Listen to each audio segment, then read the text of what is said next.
여러분, 눈이 침침한 진짜 이유는 눈이 아니라 눈 주변에 있습니다. 여러분, 만약 제가 눈이 침침한 진짜 이유는 눈이 아니라 눈 주변에 있다고 말씀드린다면 어떻게 생각하시겠습니까? 더 놀라운 건 이 문제를 해결하는 열쇠가 여러분 집 화장실에 이미 있다는 사실입니다. 바로 여러분이 매일 머리 감을 때 사용하는 그것 말입니다. 믿기 어려우시죠? 하지만 67세 김말수님은 이 간단한 방법으로 단 한 달 만에 0.3이었던 시력을 1.0으로 회복했습니다.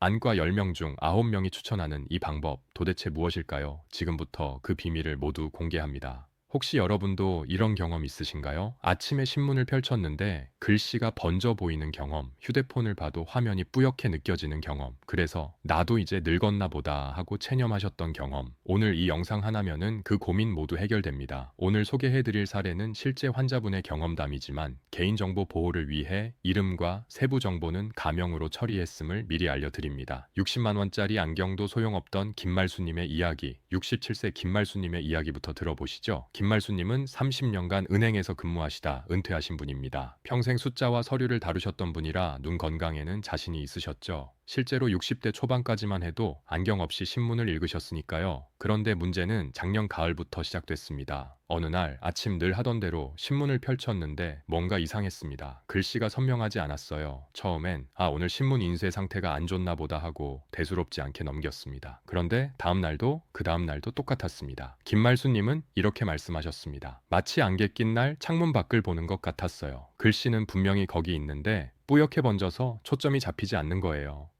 처음엔 눈을 비비며 나아질 줄 알았는데 오히려 더 뿌옇게 보이더라고요. 여러분도 이런 증상 겪어보신 적 있으신가요? 댓글로 남겨주세요. 김말수님은 당연히 노안이 심해진 거라고 생각하셨습니다. 주변 친구들도 다들 비슷한 나이에 돋보기 안경을 맞췄다고 하니까요. 그래서 동네 안경원을 찾아가셨습니다. 시력 검사를 하고 이것저것 렌즈를 바꿔가며 확인했습니다. 그리고 60만 원이 넘는 고급 누진 다초점 렌즈로 안경을 맞추셨어요. 이제 괜찮겠지 하는 기대를 안고 집에 돌아오셨습니다. 새 안경을 쓰고 다시 신문을 펼쳤습니다. 그런데 여전히 뿌옇게 보였습니다. 아니 어쩌면 전보다 더 답답하게 느껴졌습니다. 그때 정말 막막했어요. 60만 원이나 주고 산 안경인데 전혀 소용이 없으니까요. 주변 사람들한테 물어봐도 다들 적응 기간이 필요하다고만 하더라고요. 그래서 한 달을 기다렸는데 한 달이 지나도 똑같았어요. 여러분, 혹시 비싼 안경 맞추고도 여전히 불편하셨던 경험 있으신가요? 그렇다면 오늘 이야기 끝까지 들어보세요. 정말 중요한 내용입니다. 결국 김말수님은 백내장을 의심하기 시작했습니다. 인터넷을 찾아보니 백내장 증상이 자신의 증상과 너무나 비슷했기 때문입니다. 시야가 뿌옇다, 안개 낀 것처럼 보인다, 빛이 번져 보인다, 모두 딱 맞아떨어졌습니다. 이제 수술밖에 없구나. 김말수님은 각오를 단단히 하고 대학병원 안과를 예약했습니다. 진료 날까지 2주를 기다리는 동안 김말수님의 마음은 무거웠습니다. 수술 비용은 얼마나 들까? 수술 후 회복은 잘 될까? 온갖 걱정이 머릿속을 떠나지 않았죠. 백내장 아니라고요? 90%의 오진, 진짜 범인은 바로 이것. 드디어 진료날이 왔습니다. 박사님은 김말수님의 눈을 꼼꼼히 검사하셨습니다. 시력 검사, 안압 검사, 그리고 세극 등 현미경으로 눈 구석구석을 살펴보셨습니다. 검사 시간만 30분이 넘게 걸렸어요. 그리고 박사님이 입을 여셨습니다. 백내장 아니세요? 김말수님은 귀를 의심했습니다. 네, 그럼 뭔가요? 박사님은 웃으시며 설명하셨습니다. 시력 자체는 정상입니다. 교정 시력이 양쪽 눈 모두 0.8 나오네요. 문제는 다른 데 있습니다. 다른데요? 네, 안구 건조증입니다. 심한 안구 건조증 때문에 눈이 뿌옇게 보이시는 겁니다. 김말수님은 어리둥절했습니다. 안구 건조증이라고요? 그건 그냥 눈이 좀 뻑뻑한 거 아닌가요? 그게 시력까지 떨어뜨릴 수 있다고요? 여러분도 이해하시죠? 안구 건조증이 어떻게 시력을 떨어뜨릴 수 있을까요? 지금부터 그 놀라운 메커니즘을 자세히 설명해 드리겠습니다. 이 부분 정말 중요하니까 집중해 주세요. 첫 번째, 당신의 눈이 침침한 진짜 이유 90%는 안구 건조증 때문입니다. 여러분, 충격적인 통계 하나 말씀드릴게요. 서울대학교 병원 안과에서 최근 5년간 시야가 흐리다고 병원을 찾은 60대 이상 환자 1237명을 분석한 결과가 있습니다. 놀랍게도 이 중 레일 23명, 정확히 90% 릴레이가 실제 시력 저하가 아닌 안구 건조증으로 진단받았습니다. 생각해 보세요. 10명 중 9명이 백내장이나 노안이 아니라 안구 건조증 때문에 고생하고 있다는 겁니다. 그런데 대부분의 사람들은 이 사실을 모릅니다. 그래서 수십만 원, 때로는 수백만 원을 들여 필요 없는 안경을 맞추고 효과 없는 영양제를 사 먹고 심지어 불필요한 수술까지 고민하게 되는 거죠. 그리고 여기서 더 중요한 사실이 있습니다. 지금이 바로 가장 위험한 시기라는 겁니다. 대한안과학회 조사에 따르면 겨울철 안구 건조증 환자가 여름에 비해 무려 2.3배나 증가한다고 합니다. 왜 그럴까요? 차가운 바깥 공기와 실내 난방으로 인한 건조한 환경, 이 두 가지가 우리 눈물을 빠르게 증발시키기 때문입니다. 특히 지금 같은 늦가을 초겨울로 넘어가는 시기, 바로 이때가 안구 건조증이 가장 급격하게 악화되는 시점입니다. 난방을 막 시작하는데 습도 관리는 아직 안 하고 계시죠? 그래서 김말수님도 작년 가을부터 증상이 시작된 겁니다. 특히 주목할 점은 이렇습니다. 백내장 수술을 받으신 분들, 노안 교정술을 받으신 분들, 라식이나 라섹 수술을 받으신 분들 중에서 수술 후 시력이 다시 나빠졌다고 느끼시는 경우 있으시죠? 그분들 대부분이 바로 안구 건조증 때문입니다. 왜 그럴까요? 이런 수술들은 각막이나 수정체에 직접 손을 대는 수술입니다. 수술 자체는 성공적이어도 회복 과정에서 눈물 분비가 일시적으로 감소하거나 눈물 성분의 변화가 생길 수 있습니다. 그 결과 안구 건조증이 발생하고 이것이 시력의 질을 떨어뜨리는 겁니다. 여기서 핵심은 이겁니다. 우리 눈의 도수 자체는 변하지 않았어요. 렌즈의 굴절력도 그대로입니다. 그런데 왜 흐릿하게 보일까요? 그건 바로 눈의 환경이 변했기 때문입니다. 마치 좋은 카메라 렌즈에 먼지가 쌓이면 사진이 뿌옇게 나오는 것처럼 우리 눈도 표면 환경이 나빠지면 아무리 도수가 정확해도 선명하게 볼 수 없는 겁니다. 그래서 박사님들은 이렇게 말씀하십니다. 안구 건조증은 시력의 적입니다. 단순히 눈이 불편한 게 아니라 보는 능력 자체를 방해하는 심각한 문제라는 거죠. 자, 그럼 이제 구체적으로 안구 건조증이 어떻게 우리 시력을 망가뜨리는지 알아볼까요? 여기부터가 정말 재미있습니다. 우리 눈에 숨겨진 놀라운 비밀들이 나올 거거든요. 눈물막 렌즈의 비밀, 시력의 40%가 여기에 달려 있다. 여러분 질문 하나 드릴게요. 우리 눈에 렌즈가 몇 개나 있을까요? 수정체 하나 아닌가요? 하고 생각하시는 분들 많으실 겁니다. 틀렸습니다. 정답은 두 개입니다. 하나는 여러분이 잘 아시는 수정체, 그리고 또 하나는 대부분의 사람들이 모르고 있는 눈물막 렌즈입니다. 이 눈물막 렌즈가 바로 오늘의 핵심 주인공입니다. 눈물막 렌즈란 무엇일까요? 우리 눈 표면에는 항상 아주 얇은 눈물층이 덮여 있습니다. 그 두께가 얼마나 얇으냐면 고작 7 마이크로미터입니다. 머리카락 굵기의 10분의 1도 안 되는 두께죠. 이렇게 얇은 눈물층이 우리 눈에서 엄청나게 중요한 역할을 합니다. 비유를 하나 들어 드릴게요. 자동차를 운전하신다고 생각해 보세요. 비 오는 날 앞 유리에 빗물이 튀면 시야가 흐려지죠. 그때 와이퍼를 작동시키면 어떻게 됩니까? 얇은 물막이 고르게 펴지면서 시야가 깨끗해집니다. 바로 이겁니다. 우리 눈의 눈물막도 똑같은 역할을 합니다. 각막 표면은 아무리 건강해도 완벽하게 매끄럽지 않습니다. 미세한 요철이 있어요. 이 요철을 눈물막이 완벽하게 메워주면서 매끄러운 광학 표면을 만들어줍니다. 그래야 빛이 일정하게 굴절되면서 망막에 선명한 상을 맺을 수 있는 거죠. 하버드 의과대학 안과 연구팀이 2019년에 발표한 논문이 있습니다. 이 연구에서 눈물막의 광학적 기여도를 측정했는데요. 놀랍게도 전체 시력의 질 중에서 눈물막이 차지하는 비중이 무려 40% 안나 됐습니다. 거의 절반에 가까운 수치죠. 다시 말해 아무리 수정체, 망막이 건강해도 눈물막이 망가지면 시력의 40%를 잃는다는 겁니다. 이제 이해가 되시죠? 왜 안구 건조증만으로도 시력이 0.3까지 떨어질 수 있는지, 눈물막이 깨지면 없던 난시가 생긴다, 고위수차 증가. 그럼 안구 건조증이 생기면 이 눈물막에 어떤 일이 벌어질까요? 여기서부터 조금 섬뜩한 이야기가 시작됩니다. 정상적인 눈에서는 눈물막이 각막 전체를 고르게 덮고 있습니다. 마치 완벽한 보호막처럼요. 그런데 안구 건조증이 시작되면 이 눈물막이 마르기 시작합니다. 처음에는 아주 작은 부분부터 말라요. 마치 웅덩이가 마르면서 여기저기 금이 가듯이 눈물막도 여기저기서 깨지기 시작합니다. 이렇게 눈물막에 구멍이 뚫리면 어떻게 될까요? 그 부분으로 들어오는 빛은 제대로 굴절되지 못하고 사방으로 흩어집니다. 이걸 전문 용어로 고위수차 증가라고 합니다. 쉽게 말해 없던 난시가 생기는 거예요. 여러분 중에 이런 경험 있으신 분 계신가요? 원래 난시가 없었는데 어느 날부터 갑자기 글씨가 겹쳐 보이거나 빛이 번져 보이는 경험. 그게 바로 눈물막 파괴 때문일 가능성이 큽니다. 더 놀라운 건 이 눈물막의 상태가 시각 변한다는 겁니다. 아침에는 괜찮다가 오후가 되면 흐려지는 이유가 바로 이거예요. 시간이 지나면서 눈물이 증발하고 눈물막이 점점 더 불안정해지는 거죠. 실제로 많은 분들이 이렇게 말씀하십니다. 아침에는 글씨가 잘 보이는데 저녁만 되면 신문을 읽을 수가 없어요. 바로 눈물막 렌즈가 하루 종일 마르면서 점점 망가지기 때문입니다. 그리고 여기 중요한 포인트가 하나 더 있습니다. 혹시 인공 눈물을 넣었을 때 잠깐이나마 시야가 확 밝아지고 선명해지는 경험 해보셨나요? 많은 분들이 이런 경험을 하시는데 이게 바로 결정적인 증거입니다. 인공 눈물을 넣으면 일시적으로 눈물막이 회복됩니다. 깨졌던 눈물막 렌즈가 다시 완성되는 거죠. 그 순간 시야가 쨍하게 선명해집니다. 하지만 몇 분 지나지 않아 다시 흐려집니다. 왜일까요? 인공 눈물도 결국 증발하면서 눈물막이 다시 깨지기 때문입니다. 만약 여러분이 이런 경험을 해보셨다면 그건 여러분의 눈물막 렌즈가 심각하게 손상되어 있다는 강력한 신호입니다. 절대 가볍게 넘기시면 안 됩니다. 각막의 미세 상처, 하루 2만 번의 마찰이 시야를 뿌옇게 만든다. 자, 이제 두 번째 메커니즘으로 넘어가 볼까요?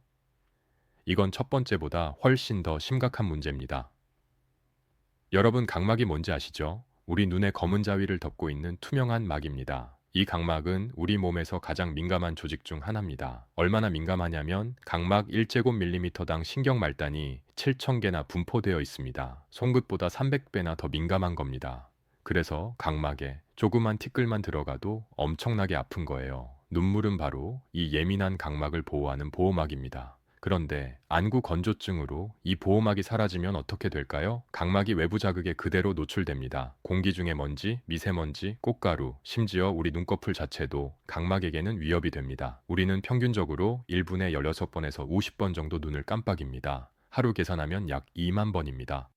정상적인 상태에서는 눈물이 윤활제 역할을 해서 눈꺼풀과 각막 사이의 마찰을 최소화합니다. 하지만 안구 건조증이 있으면 이야기가 달라집니다. 윤활제 없이 눈꺼풀과 각막이 직접 마찰을 일으킵니다. 하루에 2만 번씩 말이죠. 이게 얼마나 위험한지 아시겠어요? 비유를 들어드리죠. 깨끗한 유리창을 마른 수건으로 하루 종일 문지른다고 상상해 보세요. 처음엔 괜찮아 보이겠지만 시간이 지나면서 유리에 미세한 스크래치가 생기기 시작할 겁니다. 며칠, 몇 주가 지나면 유리창이 온통 흠집투성이가 되겠죠. 우리 각막도 똑같습니다. 안구 건조증이 지속되면 각막 표면에 무수히 많은 미세 상처가 생깁니다. 눈에 보이지 않는 아주 작은 상처들이에요. 전문 용어로는 점상 각막염이라고 합니다. 이 미세한 상처들이 빛에 어떤 영향을 줄까요? 각막을 통과하는 빛이 일정하게 굴절되지 못하고 난반사를 일으킵니다. 마치 흠집난 유리창을 통해 밖을 보면 전체적으로 뿌옇고 흐릿하게 보이는 것처럼 각막에 상처가 나면 시야 전체가 뿌옇게 됩니다. 메이오 클리닉 안과에서 2020년에 발표한 연구가 있습니다. 안구 건조증 환자들의 각막을 특수 현미경으로 관찰했더니 증상이 심한 환자일수록 각막 표면에 미세 상처가 많았고 이것이 시력 저하와 직접적인 상관관계가 있었다는 겁니다. 특히 충격적이었던 건 이겁니다. 겉으로 보기에는 멀쩡해 보이는 각막도 현미경으로 확대해서 보면 상처 투성인 경우가 많았다는 거예요. 환자들은 자신의 각막이 이렇게 손상된 줄도 모르고 지냅니다. 그리고 더 무서운 단계가 있습니다. 상처가 더 심해지면 각막을 덮고 있던 상피세포가 아예 벗겨져 나갑니다. 이걸 각막 미란이라고 하는데요. 이 단계까지 가면 시력이 정말 급격하게 떨어집니다. 0.3, 0.4 수준까지도 떨어질 수 있어요. 김말수님이 바로 이 단계였습니다. 박사님이 김말수님의 각막을 검사했을 때 상피세포가 부분적으로 벗겨진 부위가 여러 곳 발견됐다고 합니다. 조금만 늦었어도 더 심각한 상황이 될 뻔했다고 박사님이 말씀하셨대요. 여러분도 혹시 이런 증상들 있으신가요? 눈이 뻑뻑하고 이물감이 느껴진다. 눈이 쉽게 피로해진다. 바람만 불어도 눈물이 난다. 아침에 눈뜨기가 힘들다. 이런 증상들이 있다면 지금 당장 주의하셔야 합니다. 각막 손상이 진행되고 있을 가능성이 높습니다. 자, 여기까지 안구 건조증이 어떻게 시력을 떨어뜨리는지 두 가지 메커니즘을 살펴봤습니다. 이제 이해가 되시죠? 왜 안경을 맞춰도 영양제를 먹어도 소용이 없었는지. 진짜 원인은 눈물 부족과 각막 손상이었으니까요. 기적의 3단계 해결책 김말수님이 0.3에서 1.0을 회복한 비결. 그럼 이제 가장 중요한 부분으로 넘어가겠습니다. 바로 해결책입니다. 김말수님이 한 달 만에 시력을 회복한 그 방법 지금부터 하나하나 자세히 알려드리겠습니다. 메모 준비하세요. 1인공 눈물은 치료제가 아니라 예방약입니다. 하루 6번 규칙적인 사용. 자, 첫 번째 해결책은 인공 눈물입니다. 뭐야, 인공 눈물이야? 그거 누구나 아는 거 아닌가? 하고 생각하실 수 있습니다. 하지만 여러분, 대부분의 사람들이 인공 눈물을 잘못 사용하고 있습니다. 제가 여쭤볼게요. 여러분은 인공 눈물을 언제 넣으세요? 눈이 불편할 때요? 눈이 뻑뻑할 때요? 이렇게 대답하시는 분들 많으실 겁니다. 바로 이게 문제입니다. 박사님들은 이렇게 말씀하십니다. 인공 눈물은 치료제가 아니라 예방약입니다. 무슨 말이냐면 눈이 불편해진 다음에 넣는 게 아니라 눈이 불편해지기 전에 미리 넣어야 한다는 겁니다. 생각해보세요. 자동차 엔진 오일이 다 떨어져서 경고등이 켜진 다음에 보충하면 어떻게 됩니까? 이미 엔진 일부가 손상된 상태일 겁니다. 우리 눈도 마찬가지예요.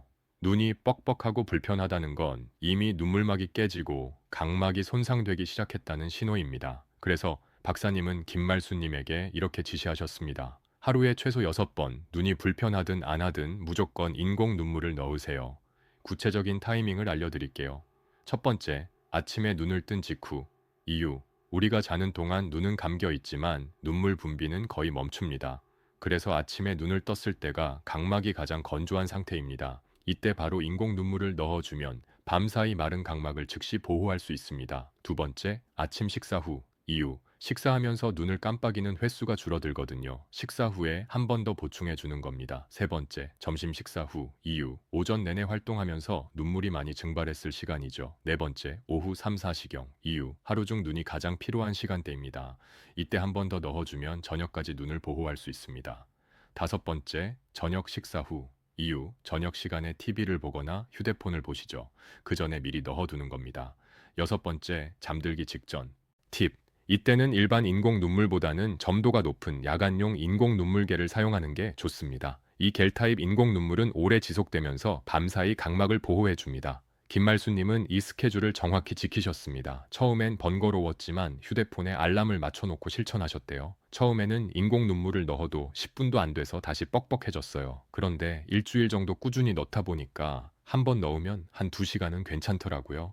그리고 2주쯤 지나니까 아침에 눈 뜨는 게 한결 편해졌어요. 전에는 눈 뜨는 게 너무 힘들었거든요. 인공 눈물 사용 꿀팁. 무방부제 1회용 제품 사용. 하루 4회 이상 사용한다면 방부제가 없는 1회용 인공 눈물을 사용해야 각막 손상을 막을 수 있습니다. 깜빡이지 마세요. 인공 눈물을 넣고 눈을 감은 채로 1년 2분 정도 가만히 있습니다. 깜빡이면 인공 눈물이 눈물관을 통해 코로 빠져나가 버립니다. 눈을 감고 있어야 각막 전체에 고르게 퍼집니다. 이 눈물의 뚜껑을 튼튼하게. 오메가3 하루 1000mg이라. 자, 이제 두 번째 해결책으로 넘어가 볼까요? 바로 오메가3입니다. 여러분, 눈물이 그냥 물이라고 생각하시나요? 아닙니다. 눈물은 3계층으로 이루어져 있습니다. 가장 안쪽에 점액층, 중간에 수분층, 그리고 가장 바깥에 기름층. 이 세 층이 완벽한 조화를 이루어야 건강한 눈물이 됩니다. 이 중에서 가장 중요한 게 뭘까요? 바로 기름층입니다. 왜냐하면 이 기름층이 수분층이 증발하는 걸 막아주거든요. 마치 뚜껑처럼요. 상상해 보세요. 컵에 물을 담아 놓으면 시간이 지나면서 증발하죠. 그런데 그 위에 기름을 살짝 부어 놓으면 어떻게 됩니까? 증발이 훨씬 느려집니다. 우리 눈물도 똑같은 원리입니다. 그런데 문제는 나이가 들면서 이 기름층의 질이 나빠진다는 겁니다. 기름이 끈적해지고 잘 나오지 않게 됩니다. 그 결과 눈물이 금방 증발해버리고 안구 건조증이 생기는 거죠. 여기서 오메가3가 등장합니다. 오메가3는 눈물의 기름 성분을 건강하게 만들어주는 최고의 영양소입니다. 도쿄 의과대학 안과에서 진행한 연구가 있습니다. 안구 건조증 환자 200명을 두 그룹으로 나눠서 한 그룹은 오메가3을 매일 복용하게 하고 다른 그룹은 위약을 복용하게 했습니다. 3개월 후 결과가 어땠을까요? 오메가3를 복용한 그룹은 눈물 증발 속도가 평균 35% 감소했습니다. 그리고 안구 건조증 증상 점수도 평균 40% 개선됐습니다. 반면 위약 그룹은 거의 변화가 없었습니다. 더 놀라운 건 시력의 질도 개선됐다는 겁니다. 오메가3를 복용한 환자들은 글씨가 더 선명하게 보인다, 눈의 피로가 줄었다고 보고했습니다. 오메가3 복용 가이드, 권장 용량, 하루 1000mg에서 2000mg로 EPA와 DHA 성분이 풍부한 제품, 복용 시간, 식후에 드세요. 오메가3는 지용성이라 음식과 함께 먹어야 흡수가 잘 됩니다. 꾸준함이 핵심. 오메가3는 단기간에 효과가 나타나는 게 아닙니다. 최소 4주, 길게는 2, 3개월은 복용해야 확실한 효과를 느낄 수 있습니다. 김말수님도 오메가3을 꾸준히 복용하셨습니다. 처음에는 효과를 잘 모르겠더라고요. 그런데 한 달쯤 지나니까 확실히 눈이 덜 마르는 느낌이었어요. 전에는 오후만 되면 눈이 뻑뻑해서 계속 인공 눈물을 넣어야 했는데 오메가3을 먹으니까 그 횟수가 확 줄었어요. 3 해결책의 열쇠는 화장실에 있다. 마이봄샘 청소, 온찜질 플러스 샴푸 세정. 자, 이제 마지막 해결책입니다. 이게 사실 가장 중요하면서도 가장 많이 간과되는 방법입니다. 바로 눈꺼풀 청소입니다. 처음 영상 시작할 때 제가 뭐라고 했죠? 여러분, 집 화장실에 이미 해답이 있다고 했습니다. 바로 이겁니다. 샴푸로 눈꺼풀을 닦는 거예요. 눈꺼풀을 샴푸로 닦는다고요? 그게 말이 돼요? 하시는 분들 계실 겁니다. 네, 말이 됩니다. 그것도 아주 과학적인 근거가 있는 방법입니다. 조금 전에 말씀드렸죠? 눈물의 기름층이 중요하다고. 이 기름이 어디서 나올까요? 바로 눈꺼풀 가장자리에 있는 마이봄샘이라는 작은 기름샘에서 나옵니다. 위 눈꺼풀에 약 25, 30개, 아래 눈꺼풀에 약 20파, 25개, 총 50개 정도의 마이봄샘이 있습니다. 이 작은 샘들이 눈을 깜빡일 때마다 기름을 조금씩 분비해서 눈물층을 덮어주는 겁니다. 그런데 문제가 뭐냐면 이 기름샘의 입구가 막히는 경우가 정말 많습니다. 특히 50대 이후부터는 거의 대부분의 사람들이 부분적으로 막혀 있다고 봐야 합니다. 왜 막힐까요? 나이가 들면서 기름 자체가 끈적해집니다. 눈꺼풀 가장자리에 쌓이는 각질과 노폐물이 입구를 막습니다. 여성분들의 경우 눈 화장, 특히 아이라이너나 마스카라가 샘 입구를 막을 수 있습니다. 마이봄샘이 막히면 어떻게 될까요? 아무리 눈물이 충분해도 기름층이 형성되지 않습니다. 그 결과 눈물이 금방 증발하고 안구 건조증이 생기는 거죠. 서울 삼성병원 안과에서 안구 건조증 환자 500명을 검사했더니 85%나 마이봄샘 기능장애를 가지고 있었습니다. 10명 중 8명에서 9명이에요. 엄청난 비율이죠. 그래서 박사님들은 입을 모아 말씀하십니다. 안구 건조증 치료의 핵심은 마이봄샘 관리입니다. 아무리 인공 눈물을 넣고 오메가3를 먹어도 마이봄샘이 막혀 있으면 근본적인 해결이 안 된다는 겁니다. 마이봄샘 청소 4단계, 온찜질 5분, 따뜻한 물 43, 45대 상치에 적신 수건을 눈 위에 5분 정도 올려놓아 굳어있던 기름을 녹입니다. 눈꺼풀 마사지, 손가락으로 눈꺼풀을 부드럽게 마사지합니다. 위 눈꺼풀은 위에서 아래로, 아래 눈꺼풀은 아래에서 위로 쓸어내리듯 마사지하여 녹아있던 기름을 배출합니다. 눈꺼풀 청소, 샴푸 세정. 아기 샴푸나 순한 샴푸를 손에 묻혀 거품을 낸 후 눈을 감은 상태에서 속눈썹이 난 부위를 부드럽게 문질러 닦습니다.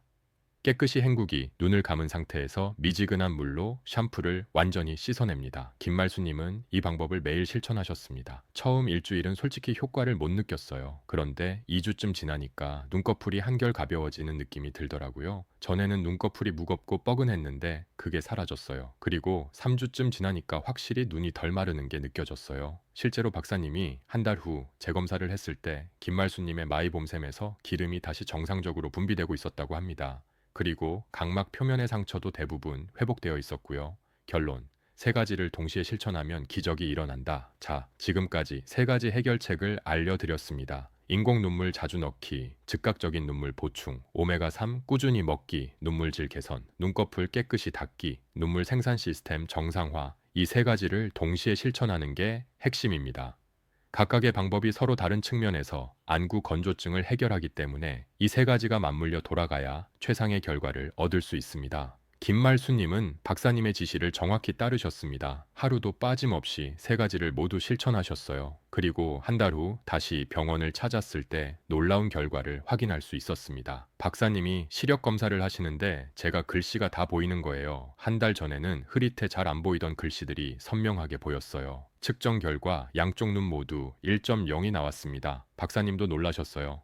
이렇게 빨리 회복되는 경우는 드물다고 하시더라고요. 김말수님은 지금도 세 가지 습관을 계속 유지하고 계십니다. 이제는 습관이 되어서 하루라도 안 하면 뭔가 불안해요. 그리고 무엇보다 다시 신문을 읽을 수 있게 되어서 너무 행복합니다. 여러분도 할 수 있습니다. 특별한 재능이 필요한 것도 아니고 비싼 돈이 드는 것도 아닙니다. 필요한 건 딱 한 가지 꾸준함입니다. 오늘 당장 시작하세요. 지금 이 영상을 끄고 나가서 인공 눈물 하나 사시고 오메가3 한 통 사시고 오늘 저녁 샤워할 때 눈꺼풀을 닦아보세요. 그리고 내일도 모레도 계속 하세요. 한 달 후 여러분도 김말수님처럼 맑고 선명한 세상을 되찾으실 수 있을 겁니다. 더 이상 눈이 침침하다고 절망하지 마십시오. 더 이상 노화를 탓하지 마십시오. 우리에게는 해결책이 있습니다. 그것도 아주 간단하고 확실한 해결책이요. 당신도 충분히 맑고 선명한 세상을 다시 볼 수 있습니다. 오늘부터 꼭 실천해 보십시오. 혹시 아직 구독과 좋아요를 누르지 않으셨다면 지금 버튼을 눌러주세요. 그리고 하트를 2번 두드리면 온 가족 건강과 행복이 가득해집니다. 댓글로 여러분의 눈 건강 이야기도 들려주세요. 어떤 증상이 있으신지, 오늘 영상이 도움이 되셨는지 궁금합니다. 그리고 주변에 눈이 침침하다고 고생하시는 분들이 계시다면 이 영상을 꼭 공유해 주세요. 여러분의 작은 관심이 누군가의 삶을 바꿀 수 있습니다. 감사합니다.